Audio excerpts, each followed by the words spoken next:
ነው? ወሰኑን እያስተካከልኩ ነው። ምን ሳረጋየህ? ወሰን እየገፋ ምን ታስተካክላለህ? ተራሴ ላይ ተው። የራሴ ነው ነገም የራሴ ነው ተለቆራም የራሴ። ኧረ ተው ወሰን አትግፋ።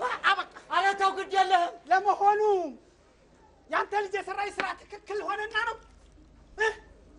በመቀናጆ በሬና ሳለን አለ እኔ ቀንበር ገዛው እሱ ሞፈር ገዛ አብረን እናርሳለን ተብሎ ሲያበቃ በጎን ዞሮ እሱ ቀንበር ገዝቶ እኔ ብቻዬን ሞፈር ቀንበር ይዤ ቁጭ አልኩ።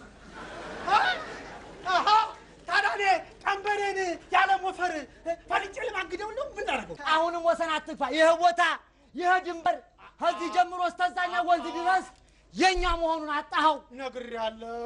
ነግሬያለሁ። ምን ይሄ ብቻ እኔ ያልተበደልኩት አለ?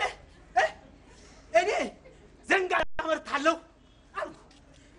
ያንተ ልጅ ደግሞ ጤፍና ስንዴ አመርታለሁ ብሎ ሲያበቃ ሁለታችንም እሱም ስንዴና ጤፉን ገበያ ላወጣ እኔም ዘንጋዳዬን ገበያ ላወጣ አልተስማማንም።